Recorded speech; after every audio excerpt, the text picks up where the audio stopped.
I followed Cade Lu my whole life, bore him children, and even until his death, he never promised me a wedding. Among his belongings, I found a photo he had always kept in his wallet, and only then did I realize there had always been someone else in his heart. At the age of 70, I took poison and ended my life. My 2 sons watched me struggle to die in the sun shower, unmoved. After I took my last breath, they had me cremated immediately and, thinking it was bad luck, didn't even keep an urn. They flushed my ashes down the funeral home's drain, and my belongings were tossed outside like trash. When I opened my eyes again, I had returned to the moment his white moonlight showed up at our door with a child, as the father and his 2 sons repeatedly accused me of being cold-hearted and unwilling to take them in. I took out the divorce agreement and left that home directly, but unexpectedly, after I left, they completely broke down. 1. Because of you. My godmother is still lying in the hospital. I don't want someone as cold-hearted and ruthless as you to be my mother. Brother, why are you still talking to that vicious woman? Dad is here, hang up the phone and come eat. The malice in the childish voice was unmistakable. I listened to the dial tone for a long time, staring at my reflection in the mirror, before I realized that I had been reborn, returned to the age of 27. And to the 3rd day after Vera Gu had shown up at our door with her daughter. Vera Gu was Cade Lu's first love. She had left the capital city 7 years ago without a trace, but 2 days ago, she appeared before Cade Lu covered in scars and with her daughter. Cade Lu wanted to take her to the hospital, but she refused no matter what. Cade Lu had no choice and, without my consent, let her stay at our house. I was afraid of Cade Lu and also felt sorry for the injured Vera Gu. So I didn't say anything. But when I came back from hand-washing Cade Lu's and our 2 sons' intimate clothing, I found Vera Gu actually sleeping on my and Cade Lu's wedding bed, and her daughter even called me a fool. I am the daughter of the Jiang family conglomerate, and Cade Lu is my child groom. When my mother was pregnant with me, she suffered a serious illness. I was born prematurely and have had lower intelligence than normal people since birth. When my mother was alive, she would patiently teach me how to express myself. But Cade Lu never liked listening to me speak. Whenever I talked, impatience would appear in his eyes. After that, I tried my best not to speak in front of him. After my mother passed away, he became even more unwilling to listen to me. Over time, I didn't know how to express myself in front of him. When my emotions erupted, I would only make a scene and cause a disturbance. That day, I became furious and frantically drove them out. Cade Lu called me unreasonable and left with them. And they still haven't returned, along with my 2 children, Ethan Lu and Adrian Lu. Today is the 7th wedding anniversary of Cade Lu and me. In my previous life, I cooked a big table of dishes that the father and his 2 sons loved. I originally planned to call them back as a way to make peace, but I was hurt by my son's words, stumbled in a daze, and hit my head. In my past life, I couldn't understand why the children I carried for 10 months and raised with such effort were unwilling to call me mom, yet so readily called someone they had only known for 3 days their godmother. Now I understand, the genes of the inferior are also inferior, too. In my previous life, it was only after Cade Lu died that I found out Vera Gu was his first love, and even Vera Gu's daughter was his. Because of my special circumstances, my mother always felt guilty toward me. After my father died in a car accident, she was afraid that if she passed away, I would have no one to protect me and would be taken advantage of, so she adopted Cade Lu from an orphanage. Originally, it was meant to find me an assistant, but after witnessing Cade Lu's talent, she changed her mind and decided to make him my child groom. My mother often told me that Cade Lu would be my husband in the future, my only support, and encouraged me to spend more time with him to build our relationship. After that, I became Cade Lu's shadow. Cade Lu was exceptionally intelligent and followed a special elite education path, entering the Jiang Corporation early to help my mother manage the company. Vera Gu was his good sister from the orphanage. After he joined the Jiang family, he used some means to specially recruit Vera Gu as his secretary. The 2 of them carried on a secret affair right under the noses of my mother and me. Cade Lu hates me for tearing him and Vera Gu apart. I will never forget the look in his eyes before he died. He had always looked at me with indifference and little emotion, but in that final glance, even someone as foolish as I could feel the bone-chilling hatred in his eyes. He said, "Lily Jiang, I originally wanted to treat you like a sister, but you separated me from my beloved for years, leaving me unable to return home. If I die, you should go to hell too." At that time, I didn't understand what he meant. After all, in my understanding, we were husband and wife, so our true love was each other, and our home was each other's home. It wasn't until I saw Vera Gu's photo in his wallet, until I was kicked out of the house by Vera Gu before I could even process the grief of losing him, and until all our assets were left to his illegitimate child with Vera Gu, that I finally understood the truth of everything. It turns out that he loved Vera Gu, and his revenge began after Vera Gu left, before his mother passed away.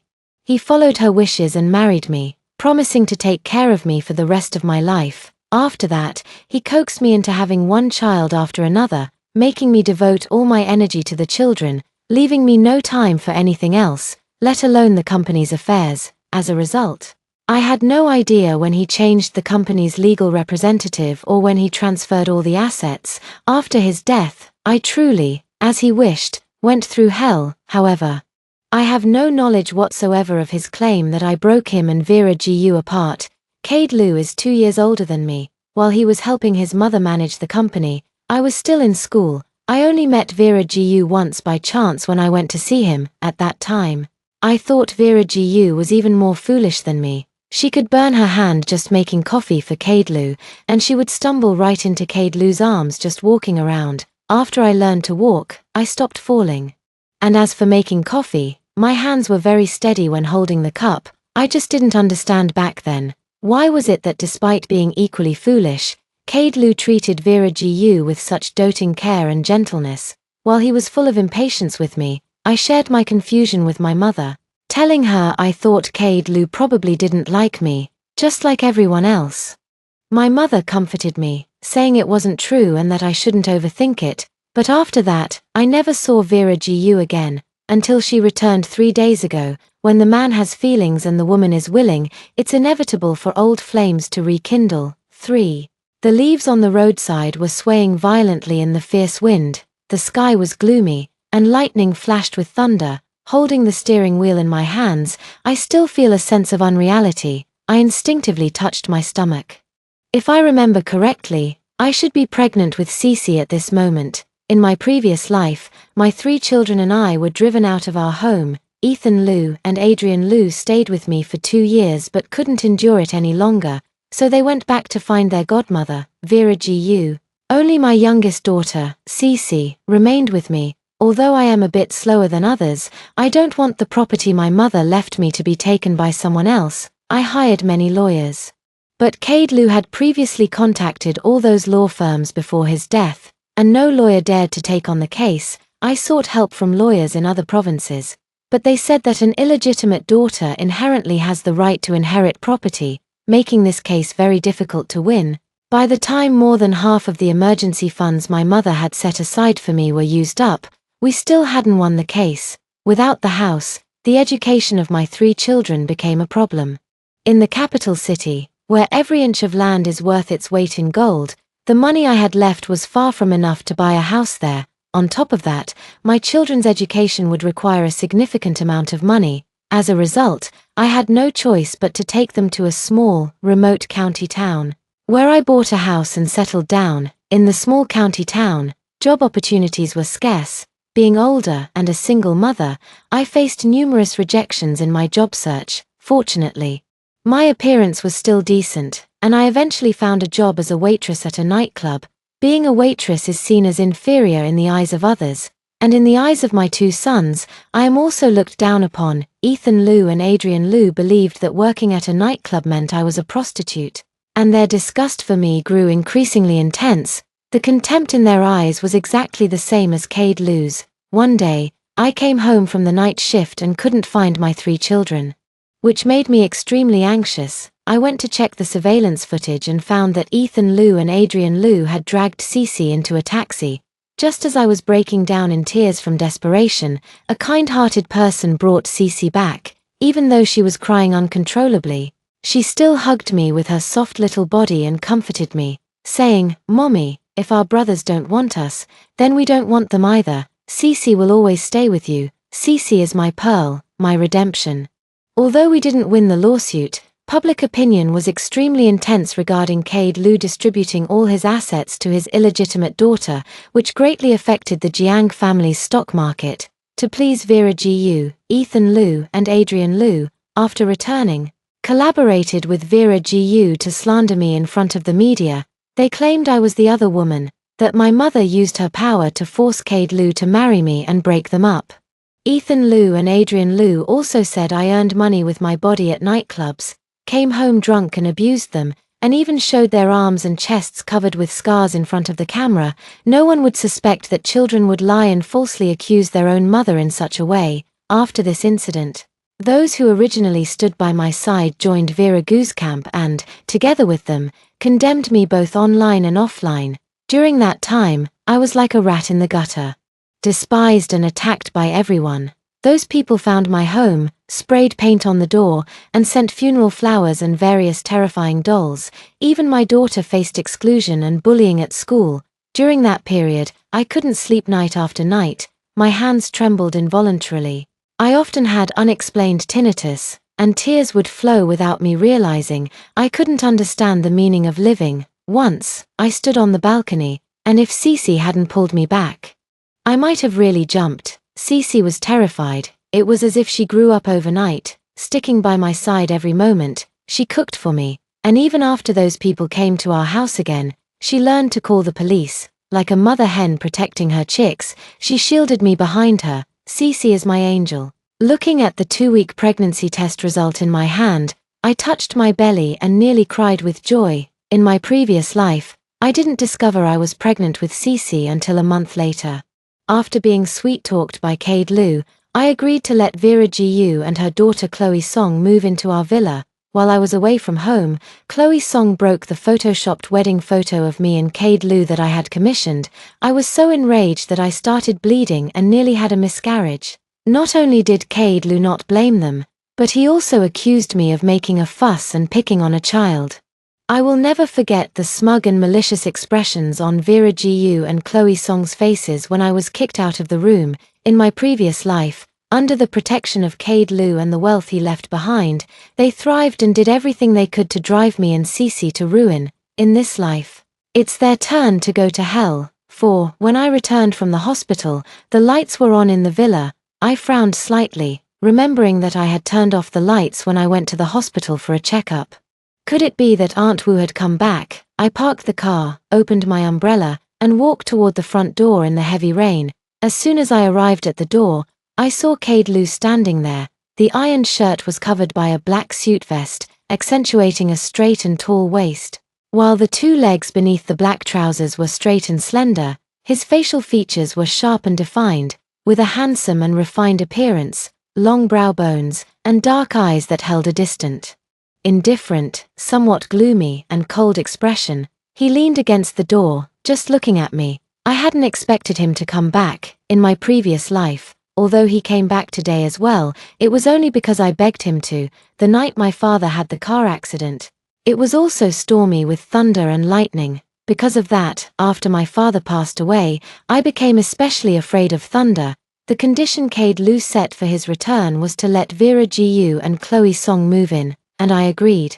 I just don't know why Cade Lu came back in this life, and I don't want to know. I averted my gaze, closed my umbrella, shook off the water droplets, and hung it up. Just as I was about to pass him and enter the villa, he grabbed my arm. "Where have you been?" His voice was flat, giving no hint of emotion. I didn't feel like talking to him and tried to pull my hand away, but he held on tightly. I looked up and rolled my eyes at him. "If your eyes are useless, just donate them." In my previous life, until the day he died, I never dared to act recklessly in front of him. I was always carefully trying to please him.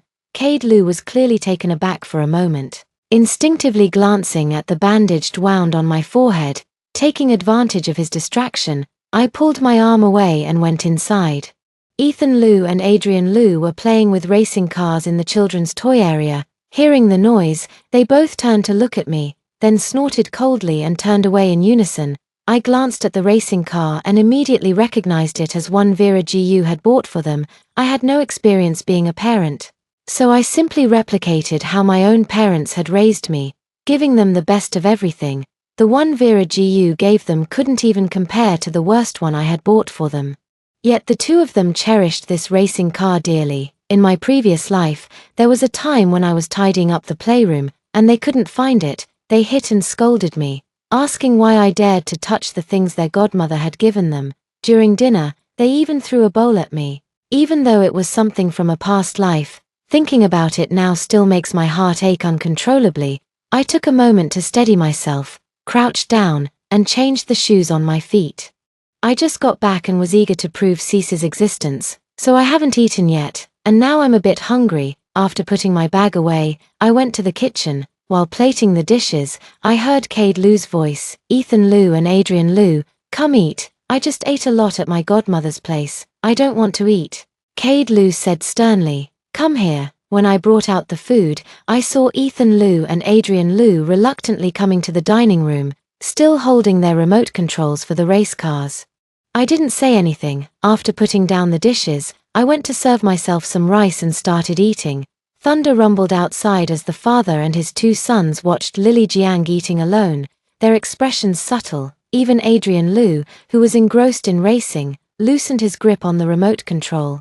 You should know, every time we had a meal before, I would personally serve them their rice and coax them into eating the vegetables they didn't like. After a long silence, Cade Lu got up and went to the kitchen. Returning with a somewhat unpleasant expression, he said to Ethan Lu and Adrian Lu, "You two, go back to your rooms." Ethan Lu was somewhat dissatisfied. "I still want to play with the race car that godmother bought for us. Go back to your room," touched by the stern look in Cade Lu's eyes.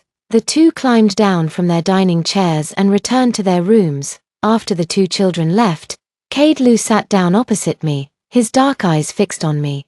In the past, whenever Cade Lu stared at me like that, I would feel anxious and uneasy, like a child who had done something wrong, wondering if I had messed up again.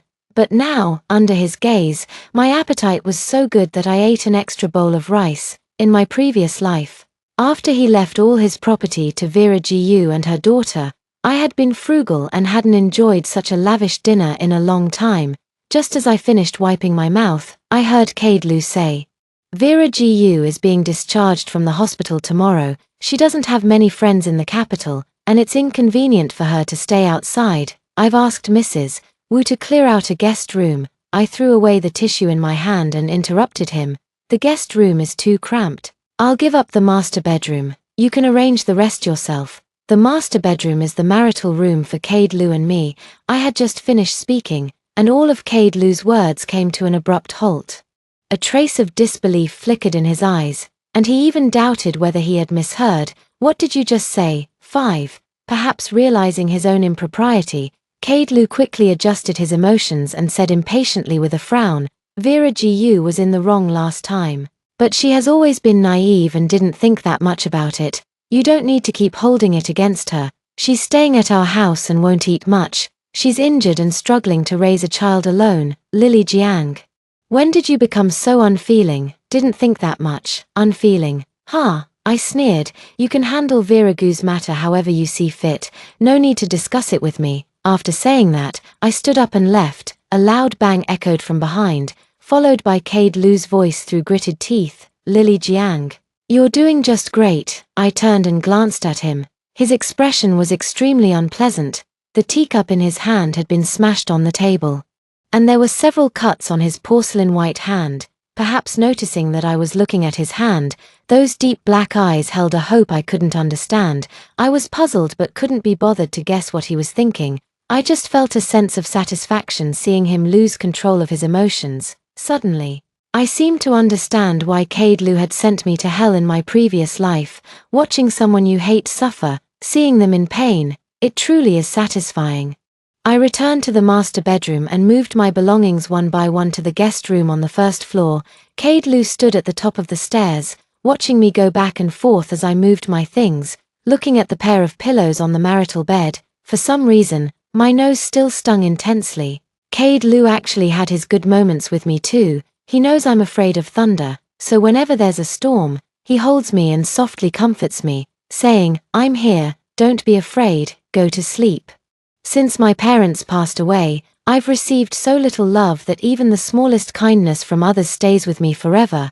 I actually know that no one likes a fool, not even my own 2 sons, who share my blood and whom I carried for 10 months. They dislike me, look down on me, and have always refused to call me Mom. I sniffled and took the pillow that belonged to me. Just as I reached the door, Cade Lou blocked my way, stopping me from leaving. His gaze fell on the silk pillow in my hand.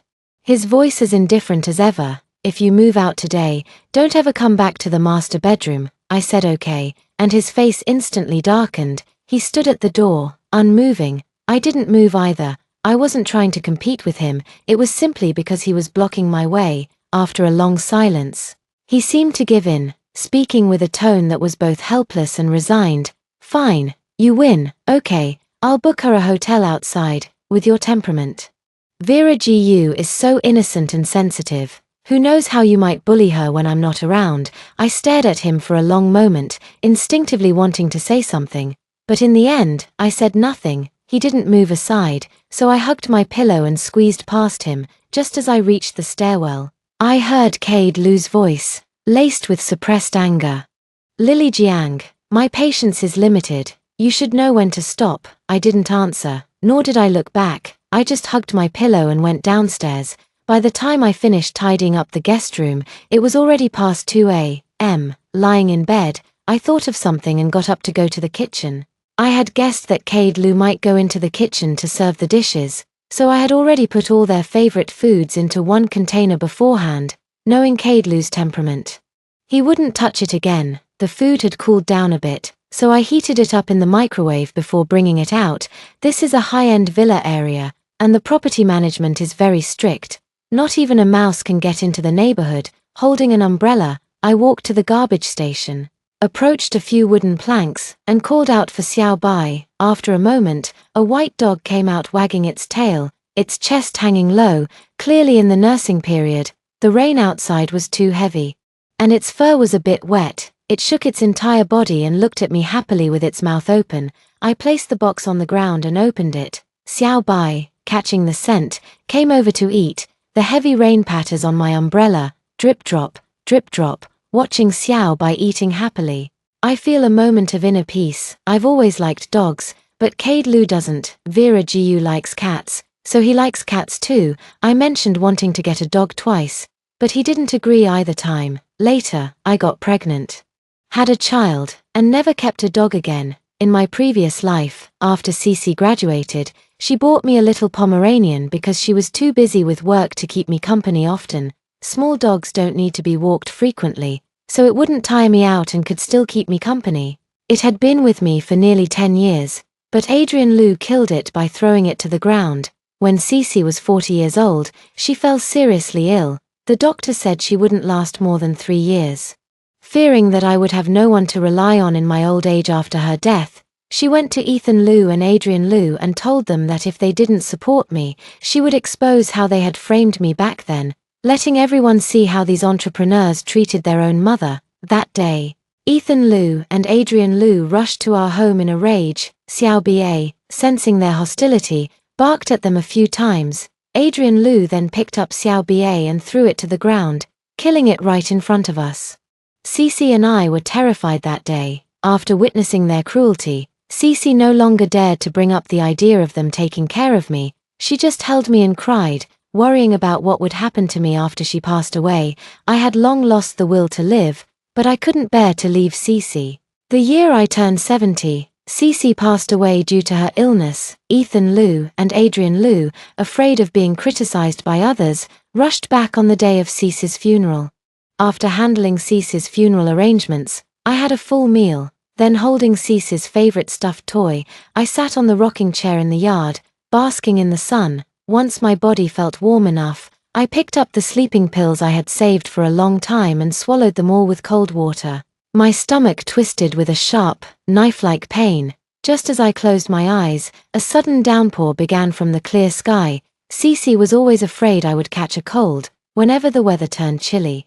She would bundle me up in thick layers. I was afraid that if I went down there, she would still worry about me. Struggling, I tried to crawl back, but it was just a rocking chair. No matter how hard I tried, I couldn't get up. When I fell to the ground in a sorry state, Ethan Liu and Adrian Liu walked over through the rain holding black umbrellas. I begged them, pleading for them to help me into the house. They remained unmoved by my pleas, merely watching coldly as I struggled in the sun shower. The sunlight stung my eyes, the cold rain washed away my warmth, and all my thoughts were carried off by the wind. 6. I snapped back to reality, wiped the tears from my face, and watched as Xiaobai ate and drank his fill before finally heading back. The next day, I woke up early, first went to see my parents, then flew to Haisha, and didn't return until evening. As soon as I reached the door, I could hear the laughter and cheerful voices coming from inside the villa. Vera Gu was wearing a white dress with her hair styled in a very ladylike manner, looking gentle and serene. Combined with the bandages of various sizes on her body, she appeared extremely fragile, evoking an involuntary sense of pity in anyone who saw her. She was the first to notice me. Perhaps out of surprise, she choked a little while eating. Seeing this, Caidlu naturally reached out to pat her back, his eyes filled with helpless affection, yet he pretended to scold her. "You're already so grown up, how can you still be so careless while eating?" Meanwhile, Adrian Liu immediately stood up to fetch her some water, saying obediently, "Godmother, have some water." Watching the harmonious scene before me, I felt a bit dazed, as if they were the real family. You should know that Ethan Liu and Adrian Liu have never even said a word of thanks to me, let alone poured me water. As for Caidlu, if I were to choke while eating, he would only look at me with disdain. After drinking the water, Vera Gu timidly looked at me, her eyes filled with caution. Noticing her gaze, everyone in the room turned to look at me. The cheerful laughter and conversation came to an abrupt halt. The warmth and affection on Caidlu's face froze into ice the moment he saw me, and his expression instantly darkened. His extremely dark eyes swept over my face before indifferently shifting away as he continued serving soup for Vera Gu. The two sons snorted coldly before also turning their heads away. When everyone ignored me, it was Vera Gu who stood up. She walked over to me and spoke softly. "Sister, you're back. Cade made some dishes. Let's eat together." What she said was like going to someone's house, just in time to see them having a meal. And then the host says, "Let's eat together." Cade Lu grew up in an orphanage, so naturally, he knew how to cook, but since he came to the Jiang family, he hasn't cooked a single meal, let alone one for me. The first meal he made now was for Vera Gu. I glanced at the table. There wasn't a single dish I liked. As if sensing my thoughts, Vera Gu spoke apologetically. "Sorry, sis, we thought you weren't coming back tonight, so..." I only gave them a brief look before heading straight into the guest room. I put down my bag and went to take a bath in the bathroom. After a tiring day, lying in the bathtub felt so comfortable that all my pores seemed to open up. And I started to feel a bit drowsy. When I came out after washing up, I saw Caidlu standing on the balcony smoking. I didn't know how long he had been there, but the whole room was filled with the smell of smoke. I instinctively frowned. Hearing the noise, he turned around to look at me. Without saying a word, he just looked at me, with scrutiny. I turned back to the bathroom and put on my underwear before coming out again.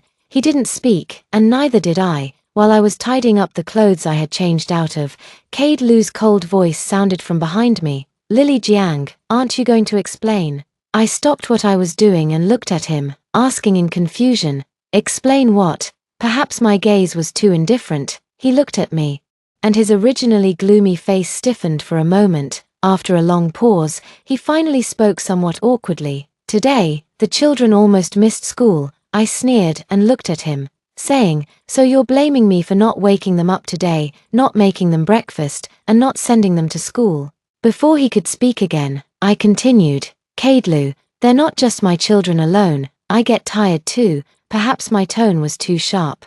Or perhaps it was the first time I had ever expressed feeling tired in front of him. But Caidlu was momentarily stunned. His thin lips parted and then closed, and it took him a while before he finally said, "Then from now on, let the driver take them to and from school." I hummed in agreement, then remembered something and added, "I will be very busy from now on, so please pay more attention to the child's matters." Lily Jiang's words felt like some kind of special instruction, making Caidlu inexplicably uneasy. "Lily Jiang, what's really going on with you?" I didn't say anything more, averted my gaze, picked up the laundry basket, and went to the laundry room. By the time I returned, Cade Lu was still in my room. He was leaning against the glass railing of the balcony, a cigarette butt held between his slender fingers. Second-hand smoke isn't good for pregnant women, and thinking of Cece in my belly, I finally spoke up. I don't like the smell of smoke. He paused for a moment, walked over to the coffee table, and stubbed out the cigarette in his hand. Seeing that he had no intention of leaving, I spoke up. Do you have something else? He looked at me for a long moment and said, the day after tomorrow, I'm going on a business trip to Country J. When I heard Country J, I froze for a moment. In my previous life, he also went on a business trip to Country J, but that was 3 months later. That time, Vera Gu deliberately provoked me, and I lost control and slapped her a few times, which was seen by Cade Lu. Cade Lu was furious and slapped me hard before taking Vera Gu and Chloe Song to Country J, where they stayed for 2 months. They slept together abroad, and after returning, Cade Lu remained chaste for Vera Gu, no longer having any intimate contact with me. Fearing I might bully Vera Gu again, he secretly bought an apartment for her and her mother in the expensive city of Beijing. I only found out about this after he died. When Cade Lu said this, there seemed to be a hint of anticipation in his dark eyes. He must have been happy to get rid of a burden like me and live freely with the one he loved. I heard that Country J also has the largest and most beautiful meteor shower. I clenched my palm and let out a faint "oh" after I responded. His reaction was a bit strange, and he added, it will probably take about a month. In my previous life, his assistant also said he would be gone for a month. But to make Vera Gu happy, he kept delaying it. I hummed in agreement, then remembered something and said, if you take Vera Gu and Chloe Song with you, you'll have to handle Ethan Lu and Adrian Lu on your own. I might not be able to take care of them. Cade Lu looked at me with an expression of disbelief after hearing my words. Why would I bring Vera Gu and Chloe Song along? His question caught me off guard. Could it be that he wasn't planning to bring Vera Gu and Chloe Song along? Before I could react, I heard Cade Lu say again, and what do you mean by handle Ethan Lu and Adrian Lu yourself? I can't take care of them. Lily Jiang, what exactly are you trying to do? Do you want a divorce? His dark eyes stared straight into mine, as if searching for something, or perhaps scrutinizing. I pressed my lips together and remained silent. At that moment, Adrian Lu suddenly rushed in, hugging Cade Lu's leg and said, Dad, I want to go to Country J too. Can you take me, my brother, godmother, and sister Yaya along? Adrian Lu's words were like a knife, stabbing into my heart, leaving it bloody and raw. All these years, I've been a full-time mom, giving them my all, only to be met with disrespect, disregard, and contempt in return. I don't understand where things went wrong. My eyes involuntarily welled up, and the last shred of familial affection in my heart completely severed at that moment. I clenched my fists, trying my best to keep my voice steady and even. Ziyu and Qian are doing well in their studies. Going to J Country won't delay anything. If they want to go, take them too. Cade Lu stared for a long moment, looking at me and said, Lily Jiang, are you serious? I nodded. He sneered and said, Lily Jiang, don't you regret this? After saying that, he grabbed Adrian Lu and stormed out, slamming the door behind him. 7. On the day they left for Country J, I personally saw them off at the airport, just before boarding. Vera Gu looked at me with a mix of pride and pity in her eyes, and she said, Sis, I heard that the meteor shower in Country J is especially beautiful. I remember you mentioned wanting to see it before. It's a shame you can't go this time. But don't worry, I'll take lots of photos for you. Telling Vera Gu that I wanted to watch a meteor shower was already 7 years ago. It was the first time Vera Gu and I met. She went to pour coffee for Cade Lu and me, wearing high heels, and accidentally twisted her ankle and fell into Cade Lu's arms. I thought she was a bit clumsy in everything she did, so I considered her my kind of person and ended up sharing everything with her. At that time, Cade Lu was also there. I never expected that after all these years, Vera Gu still remembered me saying I liked watching meteor showers. Oh, and don't worry, sis, I'll take good care of Cade. When she said that, she deliberately emphasized the words take care. I pretended not to notice her provocation and let out a somewhat dejected which clearly made her even more excited. Vera Gu didn't know that while she was excited, I was equally thrilled. I originally thought the divorce would take at least another 6 months. But since Cade Lu went on a business trip to Country J ahead of schedule, it means the divorce can also be moved up on the agenda. Moreover, hearing Vera Gu personally say take care just now has put me even more at ease. After they boarded the plane, I quickly gave Attorney Jong a call. Perhaps the excitement in my voice was too obvious, as I heard a light chuckle from the other end, followed by a female voice, slightly lower than normal. "All right, I'll arrange things for J Country immediately." After discussing business, I asked her, "When will you arrive in Jing City?" "Around 5 in the afternoon." "Okay, I'll pick you up when you arrive." After hanging up and leaving the airport, I asked the driver to take me to the company. Last time I went to Haisha, I was looking for Attorney Jong. In her previous life, her law firm reached the top 10 in the industry, specializing in serving women and helping thousands of women escape difficult situations. When she was 70, although she preferred to work behind the scenes, she still dominated the business world. That year, Cece fell seriously ill, and treating her drained all our savings. She wanted to give up on treatment. I was at my wit's end. After seeing her on the news, I flew to Haisha and staked her out for over a month. When she finally met me and heard my story, she came out of retirement to help me with my lawsuit, because the events were so long ago and there was no substantial evidence. Coupled with the fact that Cade Lu's actions were all legal and compliant, she put in a great deal of effort to help us recover 20 million.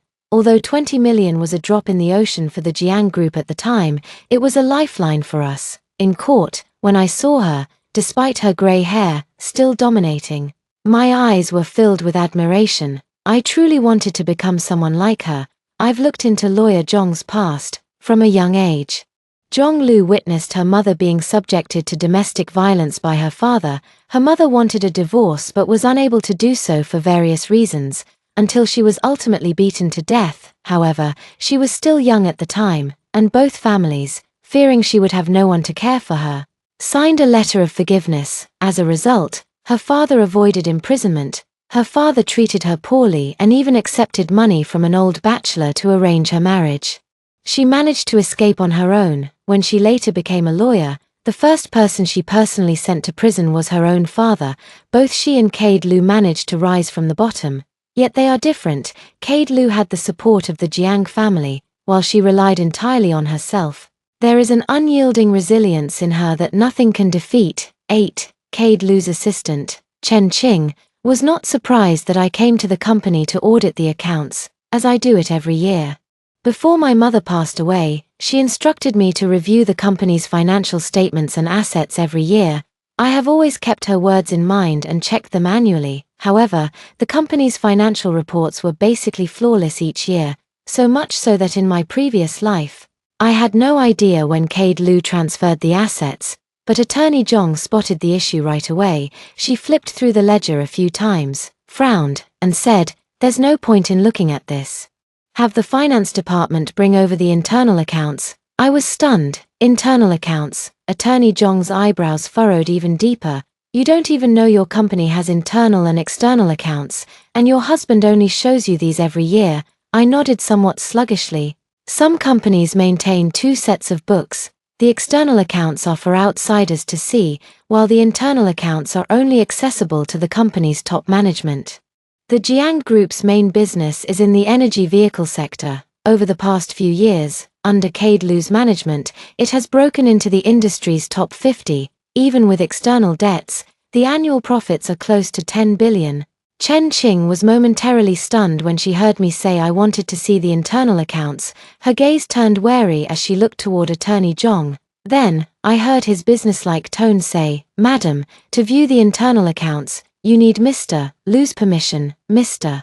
Lu is still on the plane. I will notify him as soon as he lands." I sneered. "What? I, a dignified chairman, don't even have the right to view the company's internal accounts?" Chen Qing handled it with ease. "Of course, Madam has this power, but the group," before he could finish, I directly made an internal call and summoned the director of the finance department, Zhong Lu, his team, and I audited the company's finances, and it took nearly half a month to complete the inventory. Apart from the one phone call on the day I investigated the internal accounts, where Cade Lu was extremely angry, He hasn't called me since. On social media, I often see him attending various business gatherings and banquets with Vera Gu. Vera Gu holds his arm, smiling like a flower. A perfect match of talent and beauty, they look very well suited together. In his free time, he takes Vera Gu and their 3 children out for trips. Watching meteor showers together and making wishes under the starry sky. If this had happened in the past, seeing these photos would have made me sad and upset, and I would have called him, trying every possible way to get him to come back. But now, I'm not very moved. And I even feel that Vera Gu is somewhat useless. It's been over half a month, and how come there's still no progress between the two, apart from that moment they held hands at the banquet? The detectives Jong hired have hardly captured any other intimate gestures. Even the surveillance that the detective installed in Cade Lu and Vera Gu's hotel suite didn't capture any inappropriate behavior from them. After Cade Lu arrived at the hotel, he would stare at his phone for about 20 minutes, as if waiting for someone's message or call. I don't know what he was thinking. With his lover right there, how could he still be thinking about other things? In a flash, more than 20 days had passed, and I hadn't seen any movement from them. Just as I was getting anxious and thinking of some crazy ideas, the two finally made progress. Vera Gu helped the heavily drunk Cade Lu into his room. Jong Lu watched the scene on the monitor, remained silent for a moment, then looked at me and said, "Don't you think you should avoid the situation? After all, for someone you once loved, seeing them with your own eyes would probably be hard to bear." I shook my head and stared at the 2 people on the screen. The hotel door had just closed when Cade Lu directly pressed Vera Gu against it and kissed her. In the camera frame, Vera Gu clearly froze for a moment before responding passionately, like kindling to a flame. The 2 kissed passionately, unable to part. By the time they reached the bed, their clothes were already scattered on the floor. At the critical moment, Ethan Lu and Adrian Lu somehow appeared outside Cade Lu's room. I had just thought this is bad when Ethan Lu swiped his card and entered. Upon seeing the 2 naked people embracing each other, they started shouting loudly, startled by the sharp voices. Cade Lu immediately pushed Vera Gu away and frantically scrambled to find his clothes. Ethan Lu ran to the corridor and called me. I hesitated for a moment before swiping to answer. On the other end, his voice was tinged with helpless sobs. It was the first time I had ever heard him call me Mom so directly. "Mom, come to Country J right now, fly over immediately." I looked at the computer screen and asked calmly, "What's wrong?" Ethan Lu on the other end of the phone was already crying, speaking intermittently. "Dad, and that bad woman are hugging each other naked. Come quickly, come right now, bad woman." I never expected that one day Ethan Lu would call his beloved godmother a bad woman. Cade Lu, wearing a pure white robe, came out into the hotel corridor to comfort the crying Ethan Lu. But Ethan Lu wouldn't let Cade Lu get close at all. In the room, Adrian Lu was punching and kicking Vera Gu, who was naked, and Vera Gu reached out trying to restrain him. In the high-definition footage, Vera Gu's fair neck was covered with dense kiss marks. I watched this farce and said, "What nonsense are you talking? You must have seen wrong. I'm busy right now. I'm hanging up. Have fun." After saying that, I hung up the phone and looked at Jong Lu, saying, "Does this count as evidence?" Seeing lawyer Jong nod, I let out a heavy sigh of relief. About half an hour later, another assistant accompanying Cade Lu came and took Adrian Lu and Ethan Lu away. Cade Lu walked in, looking at Vera Gu, who was disheveled, and it was unclear what the 2 said, but Vera Gu's face was full of grievance. After Vera Gu left, Cade Lu sat on the leather sofa. His reaction was somewhat different from what I had expected. Probably still upset, he looked a bit disheartened. He picked up the cigarette again, lit it, but didn't smoke it, just held it between his fingers. His dark eyes were fixed on the phone on the table, motionless, as if awaiting some kind of judgment. Perhaps because there were no outsiders, he no longer bothered to conceal his emotions. As time passed, I could sense his unease and agitation. As time passed, the cigarette between his fingers gradually burned out. Cade Lu numbly raised his hand, extinguished the nearly finished cigarette in the ashtray, and then let his hand drop weakly. Those usually sharp black eyes were now filled with confusion, unease, and a deep sense of despair. 9. After a long time, he called me, but I didn't answer. He called 5 times in a row, and I still didn't answer. Suddenly, a message from him popped up on WeChat. Lily Jiang, answer the phone. Now that I have the evidence, I can't be bothered to talk to him. So I just blocked his calls and number outright. He made another call and then sent a message, probably realizing I had blocked him, and in a fit of rage, he threw his phone to the ground, shattering it into pieces. I noticed a red dot there, clicked on it, and saw Vera Gu's selfie. The strawberry mark was clearly visible, accompanied by the caption, "Brother has no mercy at all." One look and I knew she had set it to visible only to me. In my previous life, she often did this, posting many WeChat moments that were only visible to me. When I took screenshots to confront Vera Gu and Kaidlu, Vera Gu claimed I had someone Photoshop them and said that if I couldn't tolerate her, she would leave on her own. There was no need to tarnish her reputation. Kaidlu believed her and then turned around to accuse me of being malicious. I had no interest in paying attention to Kaidlu's emotions anymore. I turned off my phone and started drafting the divorce agreement with lawyer Zhong. It seemed like even heaven looked down on a scumbag like Kaidlu. The next day, on his way back from his last business negotiation, he got into a car accident. The car crashed through the railing and plunged into the river. Ethan Liu and Adrian Liu were facing such a major crisis for the first time, so they were naturally anxious. They called me many times, but I didn't answer or care at all. After being rescued, Kaidlu remained in a coma at the hospital for a week. Just as I was regretting not having bought insurance for him, Kaidlu woke up. After waking up, he seemed to have been knocked silly, staring at the ceiling the whole time, ignoring Ethan Liu and Adrian Liu when they spoke to him. Ethan Liu got so anxious that he called me again, but I didn't answer. When the doctor came to examine him, he remained motionless in that position as if he were dead. I came back from a meeting and received a call from the detective, saying that Kaidlu suddenly pulled out his 4-tube and disappeared without a trace. I reviewed the surveillance footage from before Kaidlu's disappearance. He roughly pulled the needle out of his hand without any care, and blood flowed from the back of his hand to his fingertips, then dripped onto the floor. Ethan Liu and Adrian Liu called me again, and even his assistant called me as well. I found it annoying. So I set up an automatic block for calls coming from Country J. Chen Qing also received the news and hurriedly ran into my office. "Madam, President Liu has gone missing in Country J." Without even looking up, I casually replied, "A grown man like him won't get lost," perhaps because I appeared too calm. He frowned and said, "Madam, the 2 young masters are very worried and have been crying.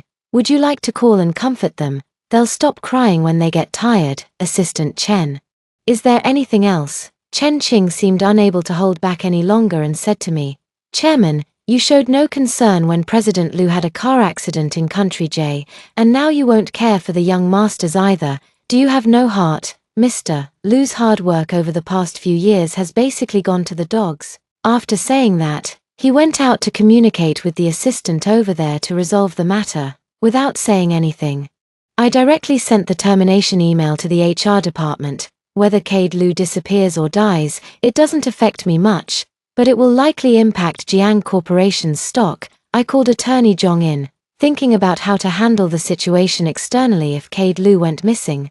Just as everyone was overwhelmed by Kaidlu's disappearance, I returned home to find him bustling around the kitchen wearing an apron, with all my favorite dishes laid out on the dining table. I froze for a moment, almost doubting if I was hallucinating. He didn't look well. His beautiful eyes were bloodshot, as if he hadn't had a good night's sleep in a long time. When he saw me, he froze for a moment, then somewhat awkwardly took the initiative to speak. "You're back," I softly hummed in acknowledgement, my eyes unconsciously glancing at the patient gown he was wearing, not understanding what he was up to. Seeing me look at his patient gown, his dark eyes suddenly lit up, and he looked at me with some expectation as he said, "I was in a car accident in Country J." His gaze was too strange. In this life and the last, I had never seen such a look in his eyes, eager, wronged, and with a hint of seeking attention, much like a little puppy begging its owner for affection and petting.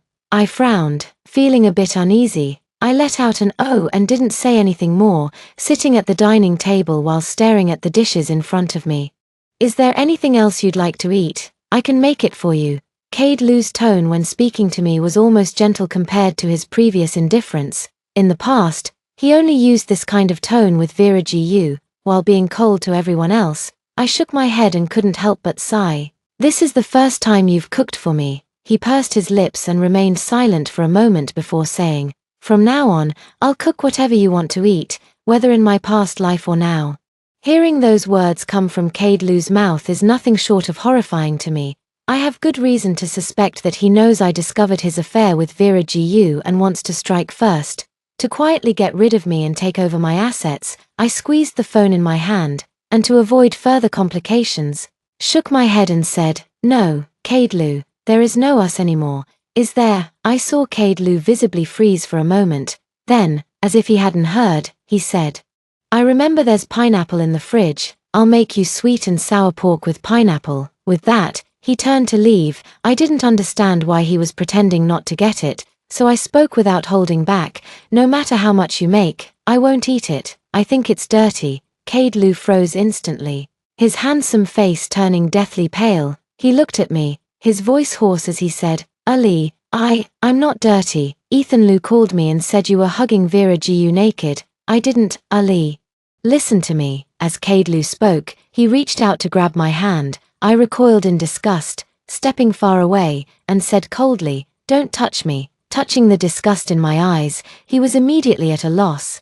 The air was so quiet you could hear a pin drop. I sat, he stood, and after a long silence, I spoke, Kaidlu. Let's get a divorce. Ali, no, let's not get a divorce, I beg you. Kaidlu's voice was hoarse, carrying a plea and even a hint of humility.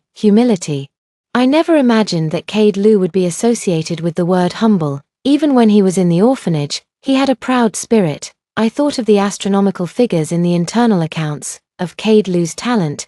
A genius like him naturally had the right to be proud and would never feel inferior. Not to mention how humble he looked in front of an enemy, someone he considered as low as dust. His eyes quickly reddened, and he almost choked out, Ali, I'm the jerk, hit me, scold me. Do whatever you want, but let's not get divorced, really, I'm begging you. His pain didn't seem fake, I couldn't understand it. Marrying Vera Gu was something he had dreamed of in his past life. I know, Kaidlu, you've always loved Vera Gu.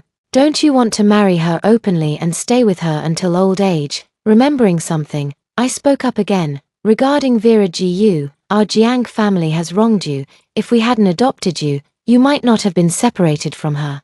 If I hadn't complained in front of my mother back then, you wouldn't have been apart for 7 years. Attorney Zhong told me that at such a critical moment, we can't push them too hard.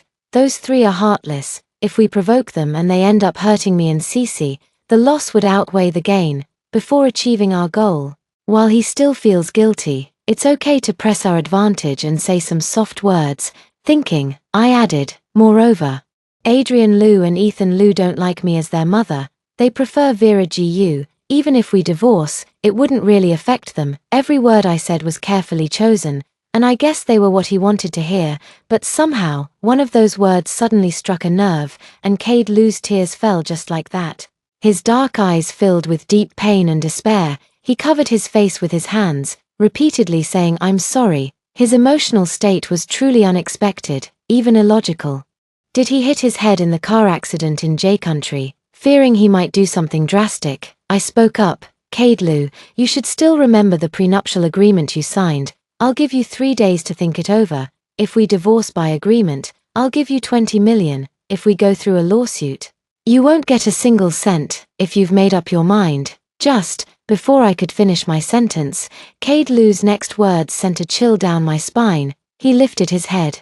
His eyes bloodshot as he stared at me and said, Ali, I've come back too. A single light remark hit me so hard that my head spun and my vision blurred. For a moment, the person before me overlapped with the one from my past life who was full of hatred for me. And Kaidlu turned into a ferocious demon in front of my eyes. I instantly couldn't breathe and my whole body started trembling. I wanted to call Attorney Zhong, but my vision started to blur. And I could hear Kaidlu's anxious voice in my ear. Ali, why are you bleeding? Cece, 10. When I woke up again, I was in the VIP ward of the hospital. Kaidlu was by my bedside, but I didn't look at him. Instead, I instinctively touched my stomach. Kaidlu seemed to sense my worry and said, Cece, it's okay, you haven't eaten anything since last night. Have some porridge first." As he spoke, he handed me a bowl of soft, well-cooked lean meat porridge. I pursed my lips and didn't take it. He sighed softly and said, "Even if you don't eat, Cece still needs to, doesn't she?" Hearing him mention Cece, I instinctively frowned, my voice icy. "Caidlu, you have no right to mention her. If he had left me even 1% of his assets in my last life, Cece wouldn't have had to endure so much hardship with me." I hated Caidlu, and I hated myself. I hate my own foolishness, for not even being able to protect the family fortune, being taken advantage of and driven out of my own home. Caidlu seemed to suddenly have all his strength drained away, his fingers trembled, and he almost couldn't hold the bowl steady. He said hoarsely, "I'm sorry, the most useless words in the world are I'm sorry." I didn't react, so he continued, "After I died in my previous life, I stayed by your side." Before he could finish, I sneered, "God has been quite kind to you, not only fulfilling your dying wish but also allowing you to witness it with your own eyes, Caidlu. Watching me being abandoned and betrayed by my own son, trampled underfoot by Viragu, cyberbullied into severe depression, becoming a public enemy despised by everyone, Cece being bullied and ostracized, witnessing us being dragged into hell bit by bit. You must be feeling quite triumphant, right?" Caidlu's face turned as pale as paper, overwhelmed by guilt, self-blame, and regret. He said despairingly, "Ali, I didn't listen to what he said anymore," picked up my phone, and got out of bed. Caidlu cautiously tried to help me up, but I mercilessly slapped his hand away. "Get away, don't touch me." I went into the bathroom and sent a message to Jong LV, since Caidlu has also returned, and he hasn't transferred his assets yet, he naturally refuses to get a divorce. Then, there's only one path left to take. As soon as Lily Jiang entered the restroom, Caidlu's phone rang. He glanced at the caller ID. It was his assistant from Country J calling. He had just pressed the answer button when his assistant's anxious voice came through. "President Liu, something terrible has happened." What's wrong?" "Didn't you ask me to buy jewelry for Miss Gu and Chloe Song last night? They were wearing it when they went out today and were kidnapped on the street. The kidnappers called and demanded 500 million. Caidlu's voice was cold, without a hint of surprise, as if he had expected it all along, and said, "Have you called the police?" "Not yet. The kidnappers said they would kill the hostage if we dared to call the police. In a situation like this, if you don't call the police, what are you waiting for? Trust the power of the police, call them, and have them contact her husband as well. Matters like this are better handled by her family." The assistant was clearly taken aback and didn't react immediately. Is there still a problem?" There was a pause on the other end before the person said, "I understand, President Liu." Caidlu returned after hanging up the phone and didn't see Lily Jiang. Thinking she was still in the restroom, he sat by the hospital bed and started ordering food for Lily Jiang. She was still pregnant with Cece and couldn't go without eating anything. After placing the order, more than 10 minutes passed and she still hadn't come out, feeling uneasy. Caidlu walked to the restroom door and called out tentatively, "Ali, are you okay?" There was no response from inside. A vague sense of unease stirred in Caidlu's heart as he said, "Ali, if you don't say anything, I'm coming in." Caidlu waited 30 seconds, but there was still no response from inside. He hurriedly rushed into the restroom, only to find that Lily Jiang was nowhere to be seen. 11. Caidlu never expected that Lily Jiang would disappear right under his nose. As if she had vanished into thin air. No matter how hard he searched, he couldn't find her. If it weren't for her proceeding with the divorce lawsuit as usual and even making a public disclosure of assets, he would have thought she had truly disappeared. Lily Jiang was determined to divorce him. In her heart now, there was not a shred of trust left for him. She disclosed her assets because she was afraid he would transfer them, if he hadn't also returned. She probably wouldn't have even told him about being pregnant with Cece. Caidlu felt as if he had swallowed a bitter gall, with bitterness spreading from his throat all the way to his heart, but he couldn't blame anyone, for everything that happened was his own fault. In his past life, the arrogant young man didn't understand what love was. He always believed he loved Vera Gu, resenting Lily Jiang for reporting to his mother, for tearing him and Vera Gu apart, and for forcing Vera Gu into a corner. Because of this, Vera Gu had no choice but to marry a 60-year-old man while pregnant with his child, only to suffer domestic violence. She and Chloe Song also endured years of gossip and slander, so he too wanted Lily Jiang to suffer. Perhaps because of this obsession, he did not leave immediately after his death but stayed by their side. He witnessed with his own eyes the shock and confusion in her clear eyes after he told her to go to hell. And then her heart-wrenching sobs after his death. When Mother Jiang passed away, she cried just as sorrowfully, her eyes so swollen she could barely open them. She is truly foolish and slow-witted, never realizing his hatred for her all these years. After his burial, she seemed to have aged significantly, with even her hair turning much grayer, and she became much quieter. It was within his expectations that she and the 3 children were driven out of the house. He hated Lily Jiang and actually had little affection for the 3 children she bore. The reason he had children with her was just so she would focus her energy on the children and bother him less. As a result, he neglected the education of the 3 children, Ethan Liu and Adrian Liu, influenced by him since childhood, took Lily Jiang's efforts for granted, showed her no respect, and even belittled their mother. He was actually aware of all this, but he simply couldn't be bothered to intervene. As the heiress of the Jiang Group and its nominal chairwoman, as well as Cade Liu's wife, even though people mocked her behind her back as a fool, everyone treated her with utmost respect in her presence. The grievances she suffered were not even a tenth of what Vera Gu endured. Since Cece was born, she had always been more attached to Lily Jiang. He extended his hatred to her, always viewing Cece as an ungrateful child, nowhere near as well-behaved and obedient as Chloe Song, and grew to dislike her more and more. Perhaps Cece also senses his dislike for her and does not feel particularly close to him. In fact, he left 2 wills, one bequeathing all his property to his daughter with Vera Gu, Chloe Song, and the other stating that if the 3 children did not want Lily Jiang to return, they would be given 20% of the Jiang family's shares.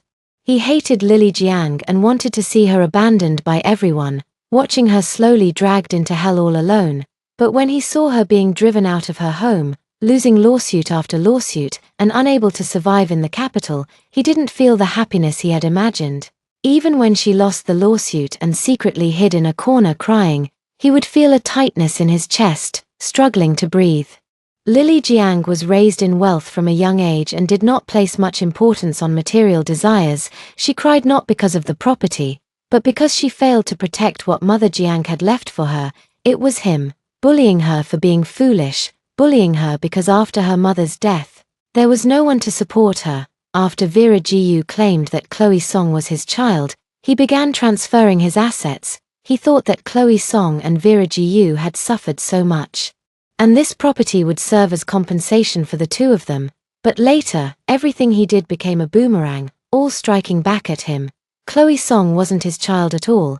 He believed that he had lain in the same bed with Vera Gu that night when he was drunk, but in reality, nothing had happened at all. He thought that the kind and innocent Vera Gu, in order to achieve class mobility, had pursued a 60-year-old married man to secure her position.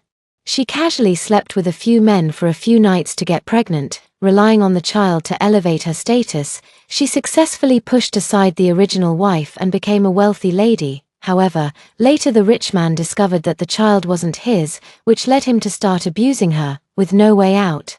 Vera Gu then turned to him. He blindly trusted Vera Gu. No matter what she said, he believed it. Whenever Vera Gu and Lily Jiang had a disagreement, he would unhesitatingly side with Vera Gu.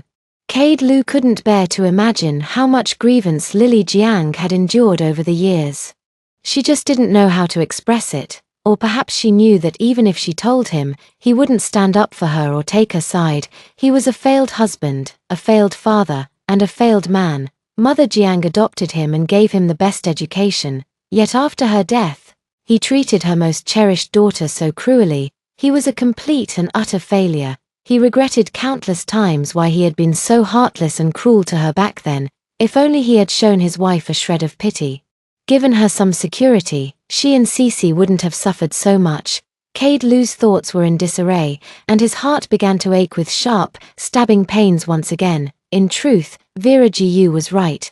He had fallen in love with Lily Jiang long ago. That's why. From the time they left the orphanage until they reunited, Vera Gu had been imitating Lily Jiang's every move, and he had willingly fallen in love with Vera Gu because he knew the real Vera Gu wasn't foolish. He was just subconsciously resisting the fact that he had fallen in love with someone perceived as simple-minded. If only he had realized his true feelings a little earlier, perhaps everything would have been different. He had thought that his return was a chance given by heaven to make amends. But it seemed that everything was already too late. Cade Lu looked around the desolate villa and realized that the house felt much emptier. In the past, there were photos of a photoshopped family of 4 placed everywhere in the house, which he had once scoffed at. Now that the photos were gone, his heart suddenly felt hollow. Couple slippers, couple mugs, anything related to him had been completely replaced by her. Cade Lu stood up and staggered upstairs into the master bedroom. The giant wedding photo she had someone Photoshop and hung above the bed was also gone. Every little bit of their life together had been removed by her. Just like the love she suddenly withdrew, Cade Lu reached out to open the cabinet. He remembered there was a hand-woven bracelet inside that she had made for his safety, but he had never worn it and had always left it lying in the cabinet. But now, the bracelet was gone. In its place were 3 condoms. Scented with jasmine, Lily Jiang's most hated fragrance, and Vera Gu, she loves jasmine the most. He didn't buy these, and Ailey certainly wouldn't, birth control products. They never let Aunt Wu touch them. The rest, what could be bought and placed here, was Vera Gu.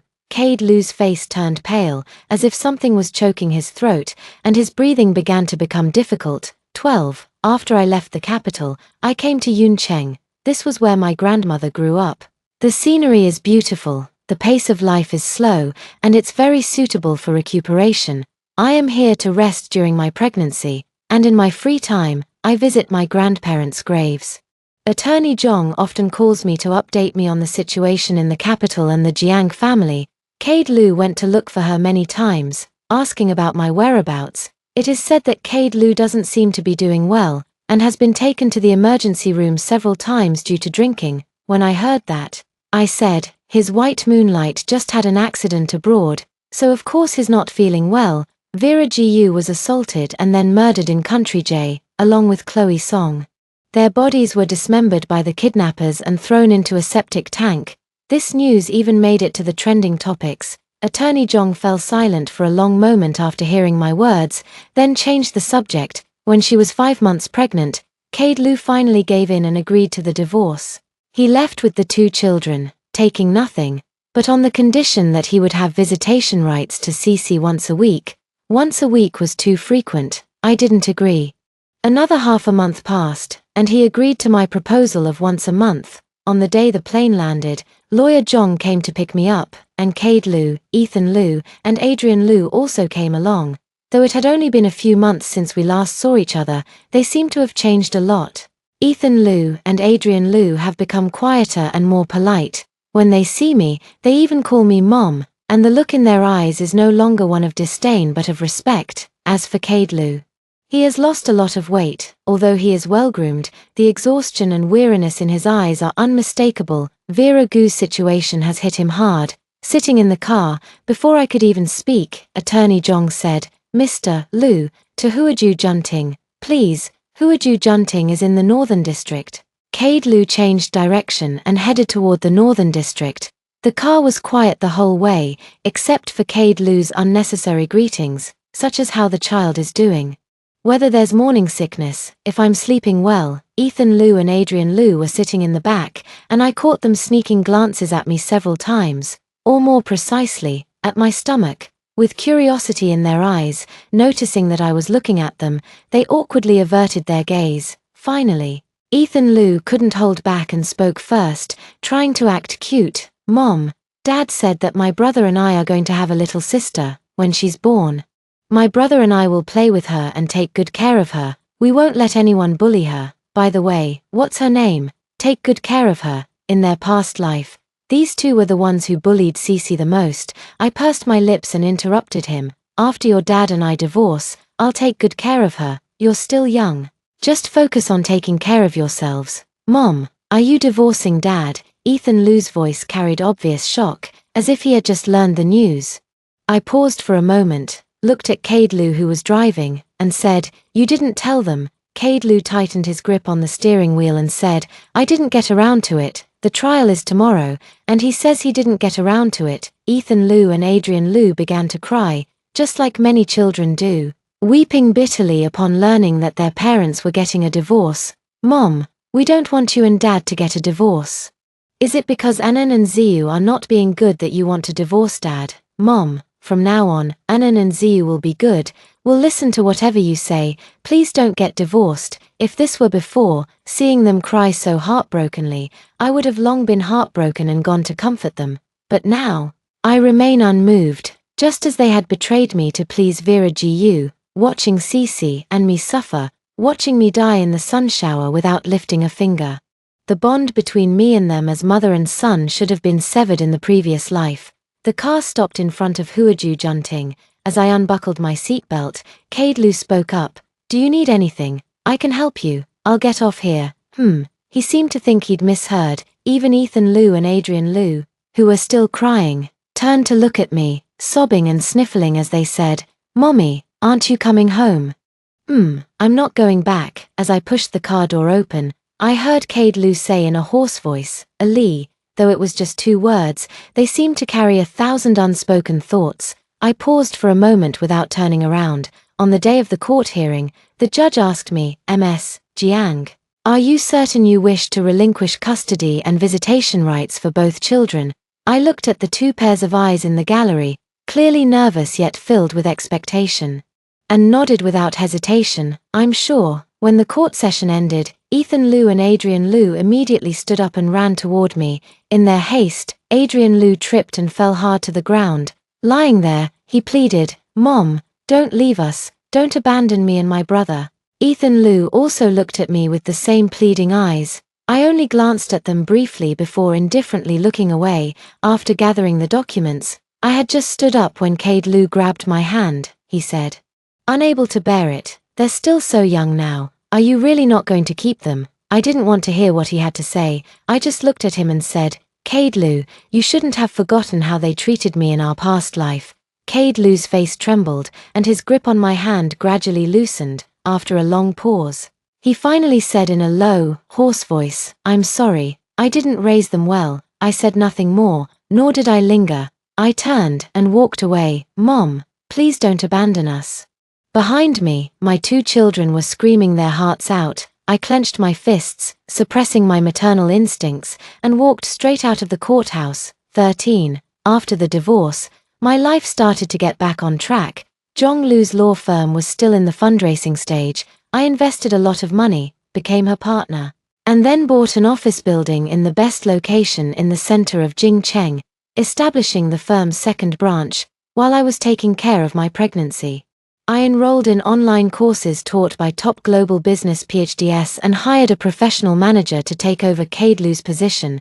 Few people can match Caidlu's talent. He had only been gone for less than 3 months, yet the performance of the Jiang Group had almost plummeted in a straight line. Even the product updates and iterations began to receive a lot of negative feedback in the market. For a long-established enterprise like the Jiang Group, reputation is extremely important. I was so anxious that I was losing hair and couldn't eat for several days in a row. It drove lawyer Zhong crazy. "How can you not eat? You might not eat, but my goddaughter still needs to." I stared at the company's financial statements, a worried frown on my face. I haven't had much of an appetite lately. Zhong Lu already owned her own company, and her capabilities far surpassed mine. She took the report from my hand, glanced at it, and immediately frowned. "We've lost almost 8 billion in 3 months. What happened?" I pursed my lips and said nothing, but she apparently already knew, and after a long silence, she spoke. "If it really doesn't work out, just have your ex-husband come back. I can see he's quite willing. Don't reject the idea right away. Professional matters should be handled by professionals. After all of this is yours now. If he comes, he'll just be working for you, with me here.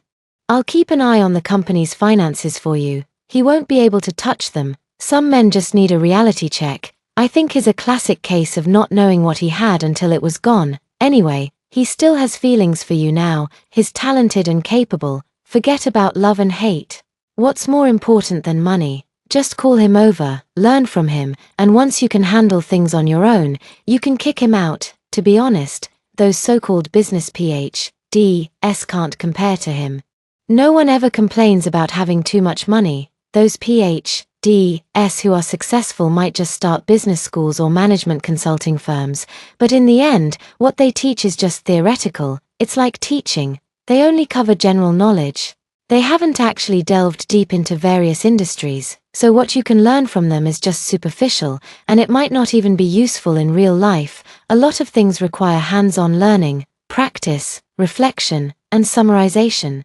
We women must not only learn to be independent, but also learn to leverage symbiotic relationships, making everything in the world work for us. If I had an ex-husband like him, I would squeeze every last bit of value out of him. You don't love him anyway, so nothing he does can hurt you now. If he's no longer useful, just kick him to the curb. Lawyer Zhong's words had a great impact on me. After hesitating for 2 days, I still called Cade Lu. I didn't hide anything and directly expressed my thoughts. There was no response for a long time. Cade Lu is no fool, and since he was also reborn, with his abilities, he definitely wouldn't do worse than at Jiang Corporation.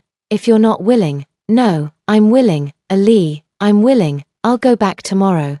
Listening to Cade Lu's somewhat excited voice on the phone, I frowned and said, you should call me Chairman Jiang, Chairman Jiang. I am now 8 months pregnant. And whether it's studying or company matters, I handle everything online. On Cade Lu's first day back at the company, he separated the short video division and began developing short videos.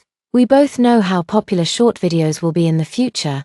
I just didn't expect him to start developing it now. I thought he was planning to go solo. In my imagination, we were supposed to be at odds until death. I never thought that after the divorce, we could still coexist peacefully. However, when I see him, my heart no longer races. I no longer feel inferior or awkward, and I no longer worry about whether he likes me or dislikes me.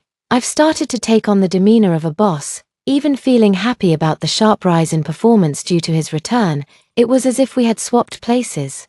I noticed he started observing my moods, trying to please me. He would even travel halfway across the capital just to buy me my favorite pastries, spend a fortune on albums I liked, and bring in my favorite theater actors. The day I gave birth to Cece, I needed a C-section due to a breech presentation. He was upset for over half a month because he couldn't sign my surgery consent form. Even Ethan Lu and Adrian Lu learned to give me gifts in various creative ways. These were all things I used to hope for, but now, as I watch them do these things, I feel nothing inside. Cade Lu, just like in his previous life, died young, but fortunately, by the time he passed away, I had already fully learned how to manage the company, analyze the market, and had developed my own set of insights in the field of new energy. When I arrived at the hospital, he tightly held my hand and, through the oxygen mask, called my name over and over, his voice growing fainter and fainter. Ethan Lu and Adrian Lu covered their mouths and cried by the hospital bed, sobbing uncontrollably. I looked at him and raised a polite yet distant smile. You've been too tired all these years. Rest well now. He looked at me, struggling to say something, but in the end, he didn't. Only tears fell from the corners of his eyes. After Cade Lu passed away, I buried his ashes next to Vera Gu and Chloe Song. After Cade Lu's death, Ethan Lu and Adrian Lu seemed to mature all of a sudden, on Mother's Day. They bought me many gifts, and also brought many for Cece, so many that I couldn't carry them all with both hands. Perhaps because they had just lost their father, they projected all their longing for parental affection onto me. They looked at the villa behind me, their eyes filled with a certain expectation. I knew they wanted me to invite them in for a meal. Pretending not to understand, I said, "It's getting late now, you should head back early and be careful in the dark." They left with disappointment, and I turned around to go back inside, holding the gift box in my hand. As I passed the trash bin near my home, I threw everything in my hand into it. Just as I finished throwing it away, I caught sight of 2 figures out of the corner of my eye. Turning around, I saw Ethan Lu and Adrian Lu standing there, each holding a clumsily knitted scarf, clearly handmade by them. They looked at the gifts in the trash, then turned the same sorrowful gaze toward me. I pursed my lips and, after a long pause, said, "Since you've all seen it, don't come here anymore from now on. I still can't bring myself to like you. In fact, I even feel disgusted." Their tears fell just like that, and with trembling lips, they called me Mom, but I no longer paid any attention and went inside. Closing the door behind me, they stood at the door for a long time, and then left dejectedly. After that night, we never saw each other again. As for how they are doing, I'm not quite sure either. In any case, Cece and I have been living very happily.